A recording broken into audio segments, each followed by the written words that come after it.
So one question was about interviews. So college application interviews are very rare these days. I don't think I could name one school that requires them. So I kind of want you to not worry about that right now. Oftentimes, if you apply to a place that's highly selective, like let's say Tufts, they might get in touch with you after you apply and offer what's called an alumni interview. If there's an alum in the area that is available to do an interview. And it's really an informational conversation, not necessarily used to evaluate you. And it's optional. So I don't want you to worry too much about interviews. People asked me about the college application essay. So luckily, you're at Chevrolet. We've got every part of the application process covered. It will be an assignment in your English class, and it will be lined up, teed up, so that it will be done before the earliest application deadline. The earliest application deadline that we see is November 1. That's what the entire school is lined up for, is a November 1 deadline. So I'm going to be ready, having written your counselor recommendation by November 1. Your teachers will be ready. They all know that November 1 is the deadline. They've been doing this for years, writing rec letters. I know it's your first time applying to college, but all of your support people at school are lined up for that earliest deadline, because most people go early action, which is, again, November 1. And you can apply to a bunch of schools, EA, and then you'll hear about Christmas or New Year's, but you'll have till May 1 to decide where to go. And the process is such that you might have maybe 5 offers in front of you, and then you've got plenty of time to decide. Early decision is completely different. Early decision is a binding contract where you say, I'm applying to this one school, early decision, and if I get in, I'm going, and we're done. You really want to do your homework and make sure you love the place. And hopefully your parents have done the net price calculator so they know how much it's going to cost. Because you sign a contract saying, if you admit me, I will go. So you want to have done your homework first. There's also regular decision, which is typically a January deadline. The reason that early action is so popular with seniors is that all the spots are open. So reps are maybe a little more willing to say yes to a student's application when they go early action. By the time you get around to January 1, half the spots or more could be filled. So, and then rolling decision is kind of interesting. A lot of places in the Deep South, like maybe a University of Alabama, will be what's called rolling decision. Rolling simply means whenever they get everything from you, they'll make a decision. So Alabama right now requires test scores. They're one of the few universities in the country that require test scores. So let's say you're applying there. You file your application, I send the transcript, you send your test scores. Once they get everything, they make a decision. So rolling is different.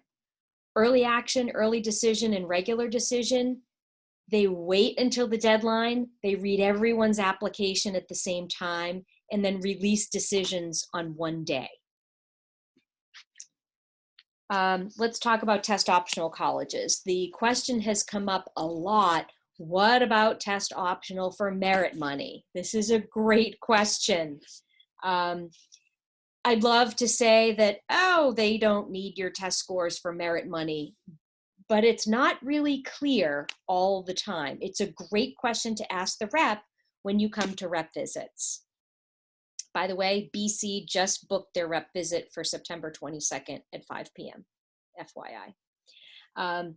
So if you're looking for merit money and you're going test optional, you may want to do a little bit of digging on their admission page, maybe their scholarships page, to see, are test scores still required for me to access merit money? Again, I'd love to say you're completely safe, but it's not really clear from school to school. Some places are really clear on their website what their policy is. A little bit about the CommonApp.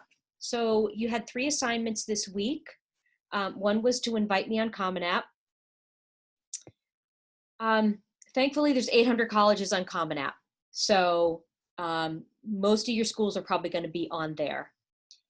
You're going to be chipping away at each section of it week by week, so that by the time we arrive at November 1, it's not all going to be bunched up at the end. That's the reason why I'm giving you assignments every week.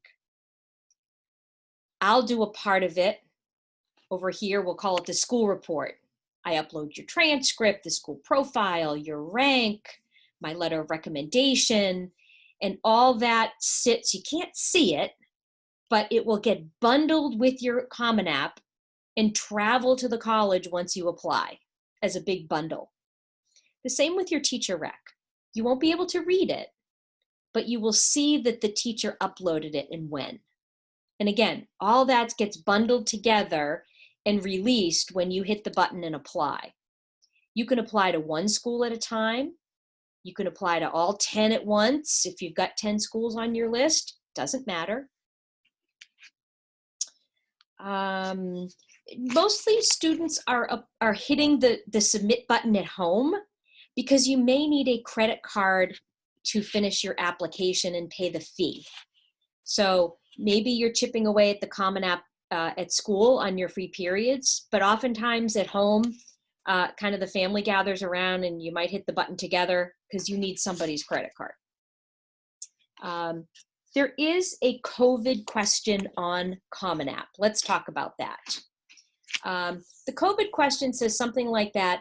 Is there anything you want to share about your experience during the pandemic? This is an optional question, and I would encourage you to answer it if you have something that you'd like to share that you didn't share in your essay or anywhere else on the application. Let's say you taught yourself a new instrument, or you read a whole bunch of books about pandemics, or you had a ton of family responsibilities. All of these things could get reported elsewhere on your CommonApp, but if you'd like to write a paragraph or 2 about what you did with your time, how it affected you, it's a good idea to take advantage of that essay, but don't feel like you have to write something. The other 2 assignments for this week, if you didn't fill out the teacher recommendation form back in June, I've been harassing you about that.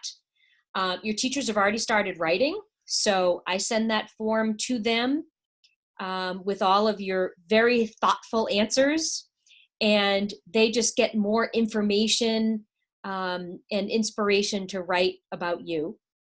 Let's see, what was the 3rd assignment? Oh, update your resume. You already made a resume in the spring. You did the really hard work in the spring.